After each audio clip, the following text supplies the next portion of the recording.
오늘 함께 말씀 나누겠습니다. 오늘 주시는 말씀은 고린도전서 12장의 말씀입니다. 18절부터 27절까지의 말씀, 이 시간 하나님의 말씀 함께 나누겠습니다. 그러나 이제 하나님이 그 원하시는 대로 지체를 각각 몸에 두셨으니 만일 다 한 지체뿐이면 몸은 어디냐? 이제 지체는 많으나 몸은 하나라. 눈이 손더러 내가 너를 쓸 데가 없다 하거나 또한 머리가 발더러 내가 너를 쓸 데가 없다 하지 못하리라. 그뿐 아니라 더 약하게 보이는 몸의 지체가 도리어 요긴하고 우리가 몸에 덜 귀히 여기는 그것들을 더욱 귀한 것들로 입혀주며 우리 아름답지 못한 지체는 더욱 아름다운 것을 얻느니라. 그런즉 우리의 아름다운 지체는 그럴 필요가 없느니라. 오직 하나님이 몸을 고르게 하여 부족한 지체에게 귀중함을 더하사 몸 가운데서 분쟁이 없고 오직 여러 지체가 서로 같이 돌보게 하셨느니라.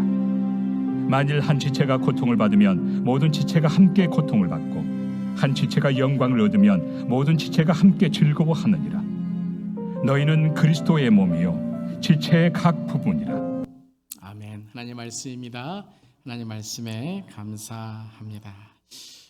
오늘은 원팀 사역주일로 함께 말씀을 나누게 됩니다. 오늘 말씀 제목은 한 몸, 한 팀, 한 교회라는 제목입니다.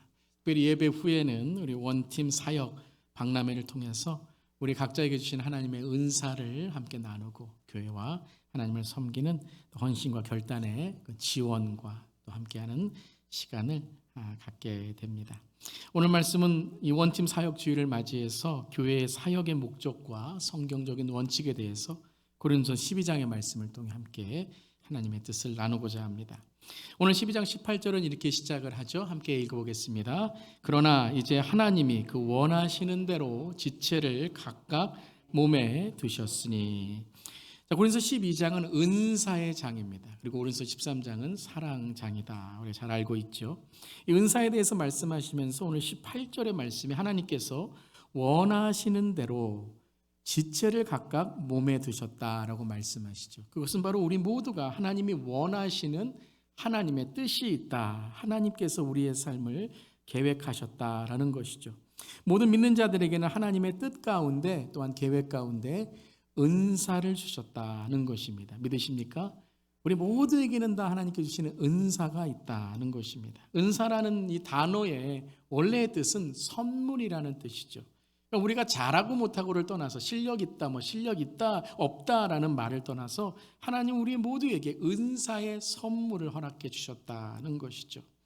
하나님 우리에게 하나님을 섬기도록 재능과 실력, 은사를 허락해 주시는데요. 우리가 잘하는 것, 잘 우리가 실력을 갖고 하는 것들을 세 가지의 단어로 우리는 성경적으로 표현을 이해할 수 있습니다. 첫 번째는 무엇이냐면 재주라는 것입니다. 그리고 어떤 재주 부린다라는 말을 하게 되죠. 재주라는 것은 좋은 말이기도 하지만 재주를 부리고 또 어떤 재주를 통해서 남이 주인이 그 이익을 갖는 것을 생각할 때에 재주라는 것은 남 좋으라고 하는 것입니다. 나는 억울하고 나는 억지로 하고 나는 하고 싶지 않은데 남들 때문에 또 남들만 좋으라고 하는 그 우리의 실력의 일들 잘하는 것이 재주라는 것이죠. 두 번째는 재능이라는 것이 있습니다. 재능. 이것이 본인의 능력을 말하는 것이죠. 내 능력으로 실력을 발휘하는 것입니다. 그러니까 이 재능의 가장 중심은 자기가 우선이 되는 거죠. 내가 좋고 내가 기분이 신나고 내가 하고 싶고 또 나를 드러내길 원하고 나를 자랑하기 원하고 남들이 알아주니까 재능을 발휘해서 나의 실력을 나타내는 것이죠. 이 재능이란 말은 참 좋은 말이기도 합니다. 요즘 재능 기부라고 해서 그 재능을 남들에게 또 기부한다라는 뜻도 있는데 이 재능을 자기의 능력의 중심으로만 본다면 이게 또 좋은 기분일 때는 우리가 참 재능을 발휘하는데 남들이 알아주지 않으면 또 내가 손해를 본다 싶으면 이 재능이 무엇이 되죠? 섭섭함이 됩니다. 안 알아주네. 서운함이 됩니다. 그리고 이렇게 말합니다. 내가 다시는 하나 봐라. 그러니까 재능이 본능에 막혀져 버리는 것이죠. 그렇다면 셋째는 무엇일까요? 은사라는 것이죠. 똑같은 일을 하고 똑같이 잘하는데 재주와 재능이 아니라 은사를 활용한다라는 것이죠.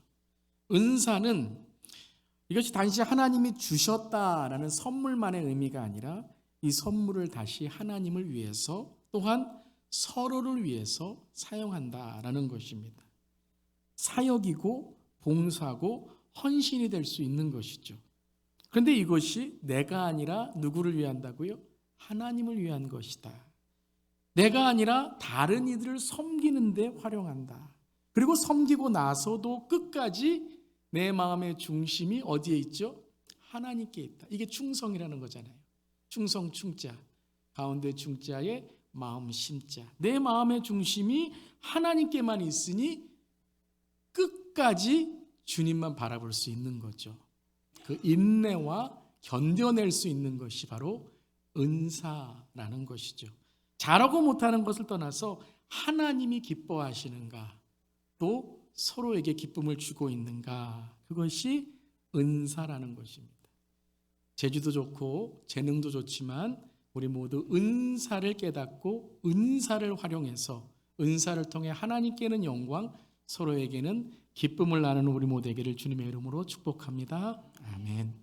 내가 무엇을 하느냐, 얼마나 잘했느냐라는 것보다 더 중요한 은사의 목적은 하나님의 이름이 높여졌는가, 그리고 서로의 마음에 하나님의 사랑이 느껴지는가라는 것입니다. 다시 한번 말씀드릴게요. 은사란 하나님의 이름이 높여졌는가라고 질문해야 되고, 서로의 마음에 하나님의 사랑이 느껴지는가, 이것이 바로 은사로 했다는 것이죠. 그리고 이 은사로 한 사역이 무엇이에요? 이게 우리 교회의 원팀 사역이다라는 것입니다. 하나님의 이름을 높여드리며 서로의 마음에 하나님의 사랑으로 섬기는 은사의 사역들, 그것을 함께 이루어가는 교회의 사역들이 바로 원팀, 사역원, 사역팀의 우리 교회의 바로 이 하나님께 주시는 미니스트리, 목회, 목양, 그리고 사역이다라는 것입니다.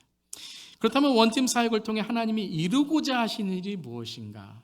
우리 교회가 원팀 사역을 통해 이루고자 하는 이 사역의 목적은 무엇인가? 그것이 바로 그 다음 절 19절과 20절입니다. 함께 우리 19절 20절 읽어보겠습니다. 만일 다 한 지체뿐이면 몸은 어디냐? 이제 지체는 많으나 몸은 하나라. 자, 사역의, 원팀 사역의, 또 하나님이 우리에게 맡겨주시는 은사의 가장 큰 목적은 무엇이라고요? 하나가 되는 거예요. 하나됨, 하나가 되는 것이에요. 즉 원팀 사역의 목적은 교회의 하나됨을 위한 것이다. 잘하고 못하는 것을 떠나서, 물론 잘하는 것, 또 우리가 열심히 하는 것 중요하지만 그 모든 것을 통해 하나됨을 이루어야 된다는 것이에요. 여러분, 구경꾼이 되시면 안 됩니다. 저들 잘하네, 아니면 그냥 손님만 되면 안 됩니다. 하나, 즉 우리는 주 안에 한 가족이 돼야 된다는 것이죠. 구경만 하는 사람들, 우리 신앙도 그래요. 주일이 아니라 일요일이에요. 그냥 시간 남으니까 오는 거예요. 바쁘면 안 오는 거고, 그냥 구경 오는 거예요. 어떤가 한번 보자. 그 구경만 하는 사람, 손님의 이 특징이 있습니다. 침묵하거나 훈수만 둡니다. 이 두 가지 다는 책임을 지지 않는다라는 것이죠. 그냥 나와는 상관없으니 무관심한 거예요. 뭐 사람들이 어떻게 됐던, 교회가 어떻게 됐던, 또 어느 곳에 가게에 갔을 때 가게가 어떻게 됐던, 나는 손님이니까 책임을 지지 않는 것이죠. 그러니까 무관심하고 침묵하는 거예요. 사회에도 그렇고 지역에도 우리가 구경꾼의 사람이 되면 침묵합니다. 두 번째는 훈수를 두는 거죠. 남의 기분은 생각하지 않고 한마디 내뱉은 것이 뭐가 되죠? 상처가 되는 거예요. 그래서 판을 다 깨버리는 거죠. 그럴 때 있으시죠? 장기나 바둑 둘 때 훈수 한 번 둬서 판이 깨지는 경우. 그러고서 뭐라고 하죠? 난 책임 없어. 난 그냥 말 한마디 한 건데. 이게 훈수. 물론 도움이 될 때가 있지만 자기가 책임을 지지 않는 것이 되는 거죠. 자, 이러한 구경꾼 손님들이 많으면 교회나 공동체는 어떻게 되죠? 하나가 되지 못하는 거예요. 하나 되기 위해서는 오늘 말씀하신 것처럼 하나님이 그 원하시는 대로 나에게 주신 은사를 깨닫고 작고 크고 높고 낮음의 판단을 뒤로하고 하나의 몸이 되기 위해서, 하나가 되기 위해서 말씀하시죠. 각각 그 지체가 바로 이 하나됨을 위해 자기의 역할을 감당하는 거예요. 이게 은사의 또 다른 목적이기도 하죠. 하나가 되기 위한 나의 역할을 감당하는 겁니다. 그런데 때로는 교회에서 섬기고 싶고 정말 하나라도 작은 것이라도 하나님께 내가 드리고 싶은데 그 기회가 잘 없어요. 그 기회가 없다는 것은 함께 하실래요? 라고 하는 그 소개를 놓칠 때가 있다는 거예요. 그 때를 놓칠 때가 있어요. 그리고 어디에다 물어봐야 되는지도 몰라요. 또 누가 리더이고 누가 사역원이고 누가 어떤 것을 담당하는지 잘 몰라요. 그래서 저는요, 우리 모든 성도님들이 다 교회를 섬기고 하나님을 섬기고 싶은 마음이 있다고 믿습니다. 누구도 예배에 나와서 그냥 다 받기만 원하는 사람은 없어요. 다 하나님께 드리고 싶고 믿음이 있기 때문에 또 하나님을 섬기고 싶고 또 교회를 사랑하기 때문에 내가 교회를 위해 뭘 할 수 있을까 그렇게 다 생각합니다. 그런데 그 기회에 또 어디에다 해야 되는지 어디에 물어봐야 되는지에 대한 그 소개의 때와 장소를 잘 알지 못하는 때가 있는 것이죠. 그래서 오늘 이 원팀 사역 주의를 통해서 또 원팀 사역 박람회를 통해서 한 몸 한 팀 한 교회임을 함께 나누고 또한 우리가 함께 은사를 발견하고 1인 1사역 작은 것이라도 교회를 섬기고 주님을 섬기기를 우리가 함께 합시다. 함께 하실래요? Can we do it together? 라는 권면의 말씀을 함께 나누는 것이 오늘 주일 예배이고 또 원팀 사역 박람회에 이어서 함께하는 우리의 삶의 나눔인 것입니다. 모든 성도님들의 은사와 교회 사랑, 주님 사랑의 마음들이 하나가 되는 오늘 주일 또 박람회가 되기를 간절히 기도합니다. 그럴 때 우리의 신앙이 성장하고 성숙해 가는 거예요. 저에게는 아이가 3명이 있습니다. 막내는 이제 아주 어린 나이입니다. 근데 아이들이 클 때를 보면 언제 철이 들고 성장하는가? 남을 도울 때예요. 부모님을 도울 때, 남을 도울 때, 또 남과 자기의 것을 나눌 때에 성장하고 철들게 되더라고요. 신앙도 그런 것 같습니다. 항상 철들지 않는 신앙들이 있어요. 오랜 세월 교회를 다녔는데도 항상 신앙이 성장하지 못하고 성숙되지 못해요. 가만히 보면 왜 그런가? 똑같습니다. 내가 다른 사람을 위해 섬기지 않고 다른 사람을 위해서 내가 내 은사를 나누지 않기에 항상 그 자리에 있는 것입니다. 때로는 강요나 부담으로 하는 일들이 있어요. 그러면 또 성장과 성숙하지 못하죠. 그래서 자원과 지원이 참 중요한 거예요. 내가 어떤 자원이 있는가, 내가 무엇을 또 잘하고 이게 은사로 어떻게 활용되는가를 깨닫고 그리고 지원하는 거죠. 내가 자원하는 마음으로 지원하고 신청할 때에 또한 그것이 나의 자발적인 마음을 통해 신앙이 성장하고 성숙하게 되더라고요. 내 은사를 활용하고 서로를 도울 때 신앙은 성숙하게 되고요. 물론 그 가운데 어려움도 있습니다. 그래서 많은 분들이 이래서 나는 어떤 사역이나 봉사할 때 이러한 아픔이 있고 상처가 있어서 더 이상 하지 않을래요. 그런데 여러분, 그 사역을 하다 보면 우리에게 있는 아주 중요한 하나님의 은혜가 있습니다. 이게 뭐냐면 예수님의 마음을 아는 거예요. 그 상처와 어려움이 그냥 나를 안 알아줘서 나에게 상처를 줘서 여기에만 파묻혀 있으면 그건 우리에게 도움이 하나도 안 돼요. 근데 그것을 통해 말씀으로 돌아가고 기도로 돌아가고 과연 십자가를 지는 것이 무엇인가를 우리가 묵상하게 되면 그 가운데 예수님을 만나게 되더라고요. 십자가를 지는 것이 무엇인가? 나를 부인하는 것이 무엇인가?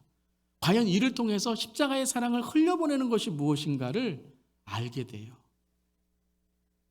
그러니까 신앙은 섬겨봐야 돼요. 신앙은 때로는 예수님같이 좀 어려움이 있어야 돼요. 하지만 거기서 끝나는 것이 아니라 그걸 통해 예수님을 만나는 것이죠. 그리고 성장하고 성숙할 때 우리는 이 섬김이 얼마나 중요한가를 알게 되는 것이죠. 직분자만이 아니라 성도들이, 또한 성도와 직분자만이 아니라 교회도, 교회 공동체도 지역과 나라와 열방을 섬기는 선교적 교회가 될 때에 성숙해집니다. 참 이기적인 교회도 많아요. 근데 내가 선교적인 삶으로, 선교적인 가정으로, 선교적인 교회로, 선교적인 다음 세대로, 선교적인 시니어로, 또 선교적인 일터로 주님께서 사용하시는 은사가 무엇인지를 알고 그것을 위해 노력하고 섬길 때에 정말 존경받는 그리스도인, 세상의 빛과 소금을 비추는, 맛을 내는 그리스도인이 되더라고요. 원팀 사역, 교회 사역의 목적은요, 잘하는 것보다, 나의 실력이 드러나는 것보다 무엇이 돼야 된다고요? 하나가 되는 거예요. 하나가 돼야 돼요. 아무리 잘해도, 아무리 빛이 나고 광채가 나고, 와, 저 사람 정말 잘한다 라고 해도 하나가 되지 않으면 십자가를 진 것이 아니에요. 그래서 한 사람이 잘하는데 공동체가 어렵고, 한 사람이 잘하는데 팀이 고통을 받는 경우가 있어요. 왜요? 그것은 원래 목적이 아니었기 때문입니다. 어떤 사역을 하든지 어떤 봉사를 하든지 마지막에 우리의 사역의, 목회의, 교회의 기승전 결론은 두 가지요. 예수님과 하나 되는 거예요. 아멘. 예수님을 만나는 거예요. 그리고 우리가 예수님 안에 서로 하나 되는 거예요. 하나됨을 깨는 것은 어떤 것도 허용할 수 없고, 그것은 사탄이 하는 일입니다. 교회는 참 어찌 보면 하나 되기가 쉬운 것 같지만, 신앙이 있어서 예수를 믿어서 쉬운 것 같지만 참 힘든 곳이에요. 가정도 그래요. 가정도 사랑하는 사람이 만났는데, 아니 자녀들, 사랑하는 자녀들인데 하나 되기가 참 힘들어요. 부모님과 자녀, 또 같이 사랑한다고 만나는 사람들, 또 같이 사랑한다고 양가의 가족이 만났는데 하나 되기가 힘들어요.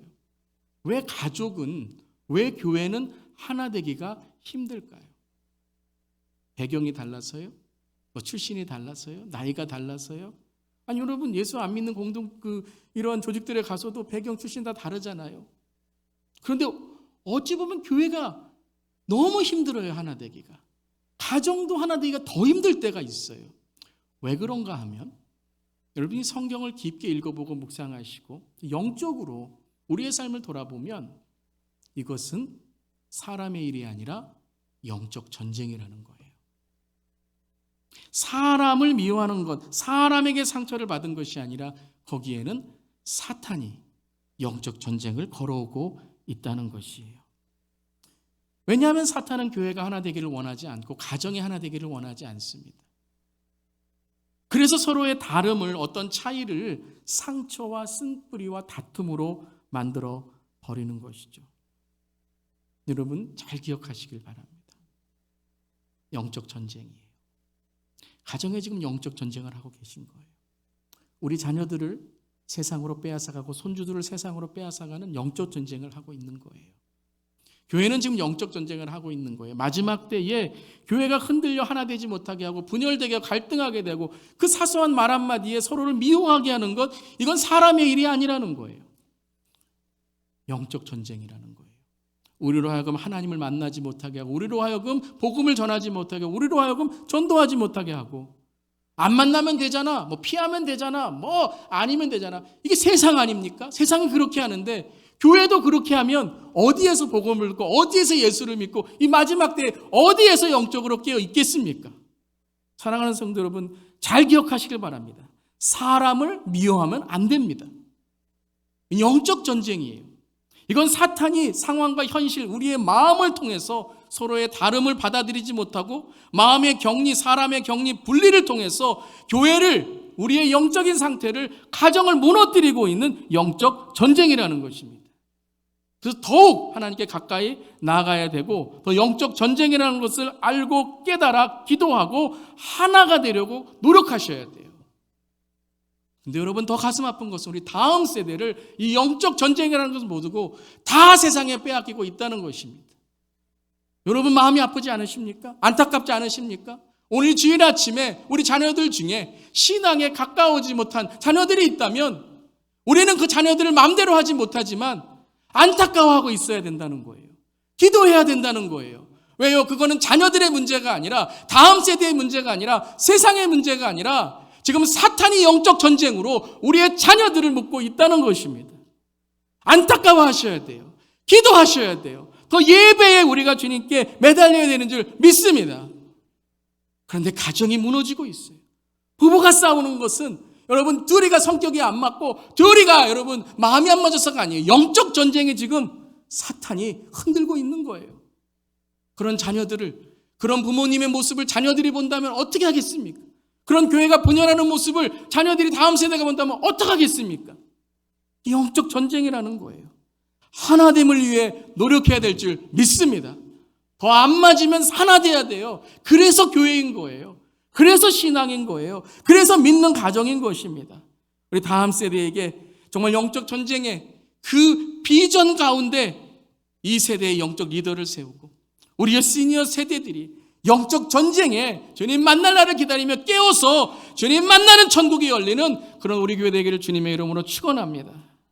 그렇다면 하나됨을 위한 원팀 사역, 이 교회 사역의 원칙과 방법은 무엇이 돼야 될까요? 그렇다면 하나됨을 되기 위해서 우리가 무엇에 힘써야 될까요? 오늘 말씀에 21절부터 그 말씀을 우리에게 전하고 계십니다. 우리 21절 말씀 함께 읽겠습니다. 눈이 손더러 내가 너를 쓸 데가 없다 하거나 또한 머리가 발더러 내가 너를 쓸 데가 없다 하지 못하리라 라는 거예요. 여러분 우리에게 눈이 있어요. 발이 있어요. 손이 있어요. 이게 각 지체예요. 근데 눈이 손더러 너 쓸데없다라고 하지 않죠. 그렇게 하면 여러분 몸이 아닙니다. 머리가 발더러 내가 너 쓸데없다라고 하지 않습니다. 서로 어떻게 됩니까? 서로 쓸데있다라고 해야 돼요. 내가 너 쓸데있다. 너 역할이 있다라고 해야 되는 거예요. 지체는 다 다르지만 서로 어떻게 해야 건강하고 올바른 몸이 될 수 있는가? 하나가 돼야 되는데 그 비결은 바로 존중해야 된다는 거예요. 함께 따라해 보겠습니다. 하나됨을 위해 서로를 존중해야 합니다.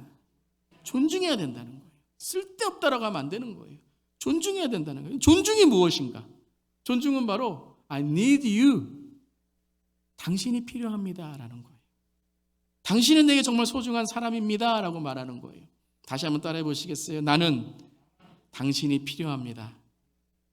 당신은 내게 정말 소중한 사람입니다. 이게 존중이라는 거예요. 다른 사람을 필요하고 소중한 사람이라고 말해주는 거예요. 필요하다는 게 뭐예요? 서로의 역할을 인정한다는 거죠. 그 사람에게는 그 역할이 있고 내게는 내 역할이 있고 함께 그리스도의 몸으로 하나가 되고자 하는 것이죠. 그리고 나도 당신을 돕겠다는 거예요. 동역하는 거예요. 오늘 찬양팀 이게 바로 동력이잖아요. 사역이잖아요. 하나됨이잖아요. 아름다운 음악을 통해서 우리 경찬팀 얼마나 여러분 이 주일 아침에 아름다운 그런 은혜로운 찬양을 인도해 주시는지 몰라요. 혼자만 하고자 하는 것은 어떻게 보면 잘한 것이라고 할 수 있지만 금방 지치게 됩니다. 혼자 가면 멀리 가지 못해요. 함께 가면 멀리 갈 수 있어요. 그리고 존중의 가장 중요한 성경적 원리를 이제 22절, 23절에 그럼 이 존중이란 무엇인가? 서로가 필요한 것인데 과연 우리가 교회 안에서 무엇을 존중해야 되고 무엇을 이루어야 되는가? 23절, 22절, 23절입니다. 함께 읽어보겠습니다. 그뿐 아니라 더 약하게 보이는 몸의 지체가 도리어 요긴하고 우리가 몸에 덜 귀히 여기는 그것들을 더욱 귀한 것으로 입혀주며 우리의 아름답지 못한 지체는 더욱 아름다운 것을 얻느니라. 자, I need you. 당신이 필요합니다라고 하면 어찌 보면 이 조금 느낌이 이기적인 동기로 들릴 때가 있어요. 당신 필요해요. 그러니까 나의 필요를 통해 다른 사람을 이용하는 것처럼 느껴질 수가 있어요. 하지만 성경적인 존중의 원리는 내가 당신을 필요하다는 것은 내 필요가 아니라 하나님의 사역을 위해 특별히 오늘 22절을 보면 더 약하게 보이는 지체가 도리어 어떻다고요? 요긴하고. 이게 존중이라는, 교회 안의 존중이라는 거예요. 그리고 덜 귀히 여기는 지체들, 세상에서 덜 귀히 여기고 소외받고 억압받고 너는 안 귀해, 너는 아무것도 귀하지 않아 라고 말해주는, 말함을 받은 그런 상처 입은 영혼들이 교회에 왔을 때 덜 귀히 여기는 지체를 더욱 귀한 것으로 어떻게 해준다고요? 저는 이 단어에 오늘 감격받고 묵상하면서 참 마음이 은혜, 하나님의 은혜를 기억하게 됐어요. 입혀주며. 우리가 서로 다른 사람을 입혀주려면 어떻게 돼야 돼요? 내 것을 벗어야 돼요. 내 돈을 써야 돼요. 선한 사마리아인이 내 돈을 쓰고 내 말과 내 낙타를 강도 맞은 자를 업어서 간 것처럼, 그 말에 실어서, 그 낙타에 실어서 간 것처럼, 존중이라는 것은 뭐냐면 그냥 나의 필요가 있으니까 당신이 나를 도와줘야가 아니라 덜 귀히 여기는 지체를, 도리어 몸에 약하게 있는 지체를 요긴하게 여길 때에 함께 무엇을 이루어 간다고요? 아름다운 것을 얻느니라. 제가 말씀드렸어요. 아름다움이라는 자체는 뭐라고요? 아름들이 함께 있음을 뜻한다 그랬어요. 하나님 앞에 아름다움은 함께 조화를 이루는 것이에요. 그게 존중이라는 거예요. 교회의 존중은 무엇이냐면 약하고 그리고 덜 귀히 여기는 지체를 귀하게 여기고 입혀줌으로 아름다움을 이루는 존중이 있어야 된다는 것이죠. 세상은 나의 필요만을 말해요. 내 필요로 당신의 필요를 채우는 것을 말해요.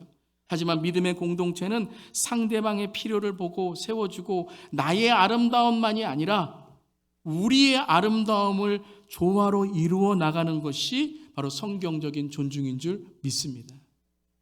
그것은 가정도 똑같습니다. 왜 하나님께서 부부, 왜 부모와 자녀, 그리고 한 가정을 이루시고 부모님, 시부모님, 친정부모님 다 모여 서로의 부족함을 채워주라고 만나게 하신 것이에요. 가장 약한 지체를 세워주는, 잘못할지라도 잘할 수 있어 함께 잘하려고 노력합시다 라는 것이 존중이라는 거예요. 사랑하는 성도 여러분, 이 존중의 삶을 살아가는 우리 모두 되기를 주님의 이름으로 축복합니다. 그리고 25절에 이렇게 말씀하세요. 몸 가운데서 분쟁이 없고 오직 여러 지체가 서로 같이 돌보게 하셨느니라. 여러분, 내 의로만 어떠한 봉사나 사역이나 일을 할 때는 무엇이 일어나요? 다툼이 일어나요. 다툼이 꼭 일어납니다. 내 주장, 내 의, 내 감정, 내 상처, 쓴뿌리, 이것으로 여러분이 다른 사람과 관계를 하면 꼭 분쟁과 다툼이 일어납니다. 우리 지난 주일날 첫 번째 초대교회 재직선출은 문제 가운데 뭐 했다고요? 다투지 않았다는 거예요. 그래야 해결점을 찾을 수 있어요. 내가 상처받은 것, 내가 억울한 것, 그러면 여러분 문제는 해결되지 않습니다. 다투지 않고 분쟁이 없고, 그리고 어떻게 한다고요? 서로 같이 돌보게 하셨느니라.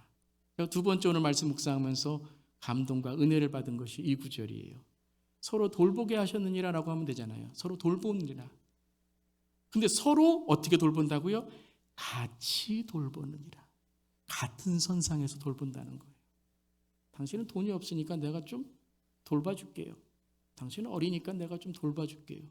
조금 몸이 약하니까 돌봐줄게요. 아니요. 같은 선상에서 누구의 돌보심을 받은 걸 깨닫고 우리가 서로 돌보는 거예요? 하나님의 돌보심.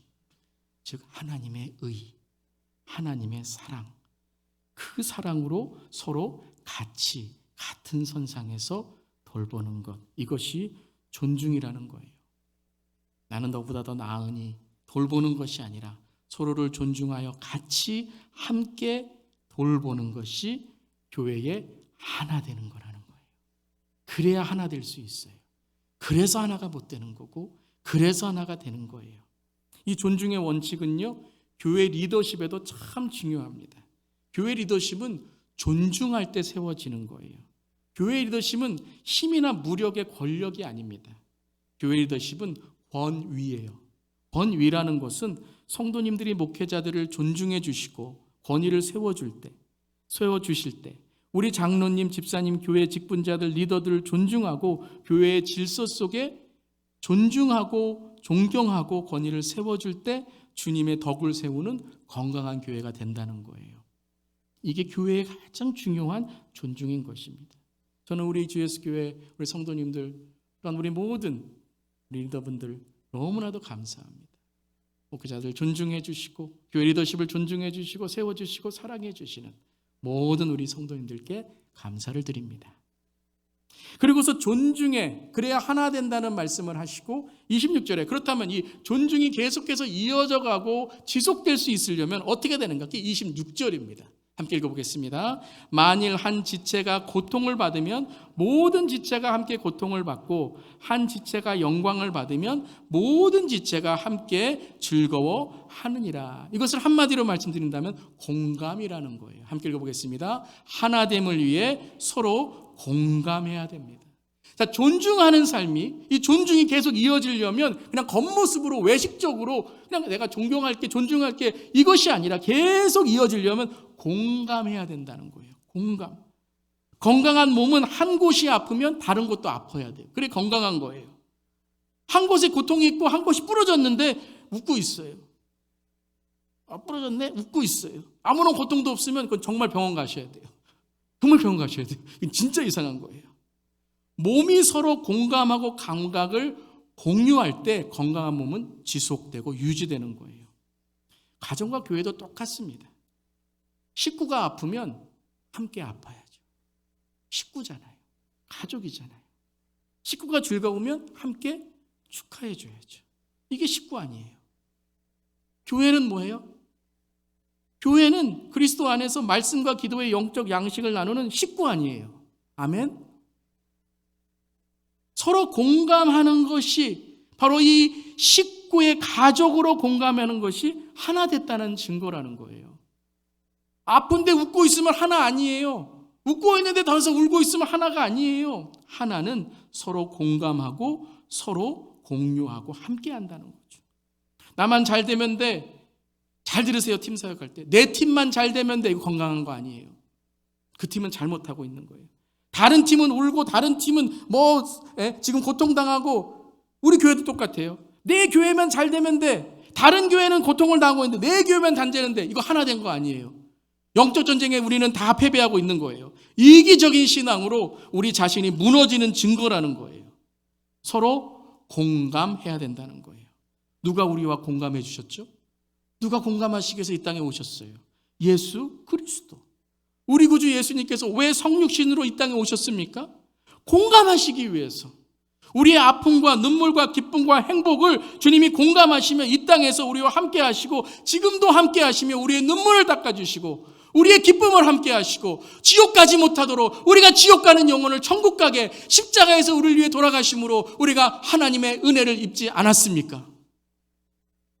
그 함께 하시고 지금도 함께 하시는 것을 성경은 뭐라고 이야기하죠? 네 단어로 임마누엘이라고 하는 거예요. 임마누엘은 그냥 함께 있는다는 얘기가 아니에요. 함께 울고 함께 웃고 공감한다는 거예요. 하나님은 우리와 공감하세요. 오늘도 우리와 공감하시고 우리와 함께 하세요. 우리를 위해 십자가에서 지심으로 공감하셨고 우리의 죄를 지시고 끝까지 사랑하심으로 공감하셨고 지옥에 갈 수밖에 없는 우리를 구출하셔서 구원하셔서 천국으로 인도하시고 공감하시는 것이에요. 사랑하는 성도 여러분, 사람에게 상처받으셨습니까? 가정에 상처받으셨습니까? 오늘 세상에 상처받으셨습니까? 그보다도 더 높으시고 그보다도 넓으시고 그보다 우리를 사랑하시는 하나님께서 여러분의 마음과 저의 마음을 아시고 공감하시는 줄 믿으시기를 축원합니다. 우리와 공감하시는 거예요. 그게 우리의 위로가 돼야 돼요. 어디에서 우리가 큰 위로를 받겠습니까? 하나님이 우리와 공감하시고 함께 하신다는 거예요. 근데 하나님께서 우리를 공감하시면서 우리에게 무엇을 주셨어요? 말씀을 주셨어요. 그러니까 공감의 첫 번째의 표현은 뭐예요? 말이에요. 여러분 사역에서 가장 중요한 것을 보면 일보다도 더 중요한 게 뭔지 아세요? 말이에요. 이 말이요 서로 위로하고 격려해 주는데요, 이 말 때문에 다시는 사역하고 싶지 않아 이런 시험도 당하게 돼요. 하나님은 말씀으로 위로하시고 말씀으로 를 세우시는데 우리는 말로 사는 사람을 무너뜨려요. 일은 잘해놓고 말 한마디 끝날 때 잘못해서 다 망쳐버려요. 여러분 일을 잘하는 것만큼 말도 잘하려고 노력하시길 바랍니다. 아파하고 슬퍼하는 분이 있으면 말 진짜 조심하셔야 돼요. 어떤 일인지 판단하고 결론 내어주는 것이 아니라 뭐 해야 된다고요? 첫 번째 존중. 그의 아픔을 그의 슬픔을 존중해 주시고 때로는 침묵하고 그리고 공감해 주시는 거예요. 눈물로 기쁨으로 웃음으로 공감해 주는 거예요. 자, 많은 공감의 방법들이 있지만 공감의 방법 중에 딱 하나를 소개해 드린다면 공감을 잘하는 건 감탄사를 많이 사용하는 거예요. 감탄사. 아, 그렇구나. 와, 잘하셨네요. 이야, 조금만 열심히 하면 곧 끝날 거예요. 말을 많이 안 하셔도 돼요. 딱 이것만 하시면 돼요. 와, 그리고 박수 짝. 그럼 연습해 볼까요? 시작. 와, 박수 짝. 그리고 돌아서 가시면 안 돼요. 그럼 어떻게 돼요? 안아주셔야죠. 공감해요. 이거 아니에요.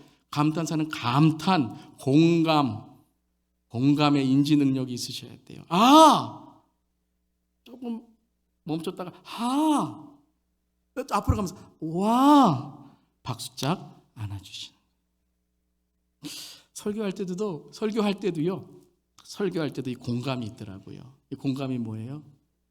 아멘. 예전에는요, 마스크를 안 쓰고 계시니까 크게 안 하시고 입 모양만 이렇게 해도 힘이 났어요. 근데 요즘 마스크를 쓰니까요, 아멘인지 노멘인지 이게 구분이 안 되는 거예요. 도통 알 수가 없어요. 그래서 아멘이 익숙하지 않은 분들도 계세요. 네, 당연히 있죠. 아멘 크게 안 하는 거 익숙하지 않으신 분들은 고개라도 끄덕거려 주시면 힘이 나겠습니다. 근데 이렇게 하시면 노멘이 되니까 이렇게 하시면 될 것 같아요. 그렇지만 조금 아멘을 조금만 크게 해주시면 아멘! 힘이 될 줄 믿습니다. 말씀을 마칩니다. 우리 모두는 재주와 재능이 아니라 은사로 주님을 섬겨야 됩니다. 이는 많고 적음, 높고 낮음의 세상 판단이 아니라 하나님의 이름을 높이고 하나님의 사랑으로 서로를 사랑하는 사역이 돼야 되는 줄 믿습니다. 그게 은사인 것입니다. 그리고 원타임의 사역, 원칙, 존중과 공감으로 서로를 섬길 때에 예수님의 한 몸, 예수님의 한 팀, 예수님의 한 교회로 주님의 이름이 높아지고 주님의 사랑이 우리뿐만 아니라 세상에 흘러갈 줄 믿습니다. 나를 일꾼 삼으신 주 크신 능력 주시고 언제든지 주 뜻대로 사용하여 주소서. 기도하겠습니다. 주님, 저를 일꾼 삼으시고 또한 능력을 주시길 원하셔서 저를 목사로 세우시고 인도하신 주님 감사드립니다. 언제든지 주 뜻대로 사용받길 원합니다. 하지만 사용받는다고 다 되는 것이 아니라 오늘 사역의 원칙처럼 말 조심하고 존중하고 공감하고 함께 마음을 터놓아 주님을 섬길 때 주님이 마음껏 쓰실 수 있는 줄 믿습니다. 주님, 우리 주 예수 교회를 마음껏 사용하여 주시옵소서. 더욱더 겸손하겠습니다. 큰 그릇이 되고자 겸손하겠습니다. 우리의 이름은 드러나지 않고 하나님의 이름만을 높이고 이를 통해서 성도가 성도를 사랑하고 그리고 우리 교회를 통해 세상이 하나님의 사랑과 구원의 주님을 알게 하여 주시옵소서. 주님 감사드리며 예수님의 이름으로 기도드리옵나이다. 아멘. 이제 예배의 삶으로 살아가십시오. 복음의 말씀을 들었으니 참 자유인답게 사십시오. 그리고 사람들 앞에 걸림돌을 치워주고 디딤돌이 되어 주십시오. 아멘. 주님, 그리하겠습니다. 메마른 땅을 종일 걷는다 해도 낙심하지 않겠습니다. 목마른 누군가를 위해 생수를 깃는 마음으로 살겠습니다. 먼저 다가가고 먼저 말을 건네고 먼저 섬기며 살겠습니다. 아멘. 기도합니다. 이제는 우리 주 예수 그리스도의 그 크신 은혜와 하나님 아버지의 놀라우신 사랑과 성령님의 감동, 감화, 충만, 역사하심이 언제든지 주 뜻대로 사용받기 원하오니 주님 우리를 인도해 주시옵소서라고 주 앞에 나아가는 주 예수교회 모든 성도님들의 가정과 일터와 삶터 위에 열방에 선교하시는 선교사님들에게 또 지금도 고통과 고난 가운데 있는 우리 형제 자매들에게 이제부터 영까지 함께 하시기를 축원하옵나이다. 아멘.